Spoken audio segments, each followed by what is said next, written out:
Formula One's all-time great, Sebastian Vettel, has announced that he will retire at the end of the season. Vettel won 4 World Championships. Only 3 drivers in history have won more titles: Michael Schumacher, Lewis Hamilton and Juan Manuel Fangio. Who am I? I'm Sebastian. Sebastian Vettel has singular personality. His first social media interaction to announce the end of one of motorsport's great careers. In 2008, he became then F1's youngest race winner. In 2010, its youngest world champion. 3 further titles followed, and he had a ruthless streak too. Yeah, not 21. His skills in combination with Adrian Newey's Red Bull, something special.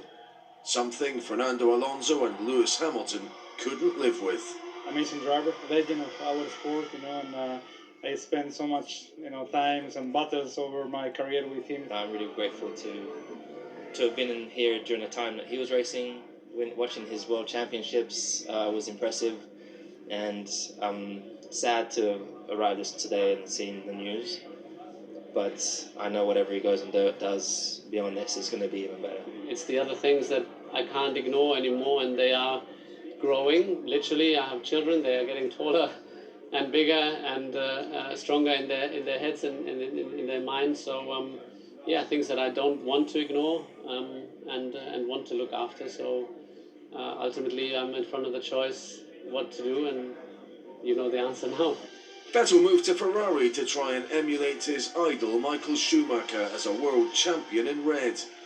He fell agonisingly short. And that is bitter disappointment. His battles with Hamilton were iconic. With 11 world titles between them, racing was on the edge and sometimes over it. Yet the pair eventually bonded off track. Vettel and Hamilton, allies in activism, and for years now, jointly F1's moral voice and compass. There's no lack of bravery in Sebastian. He has been one of the very, very few drivers in racing history that stood for much more than just himself.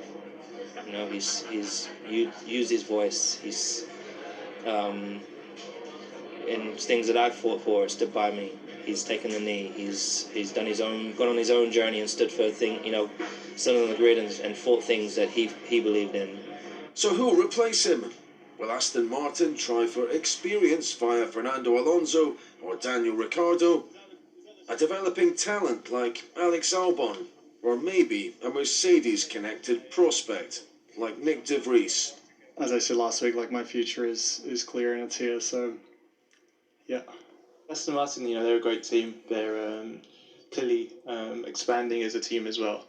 But the focus right now has to be on this year, and we'll leave it as that.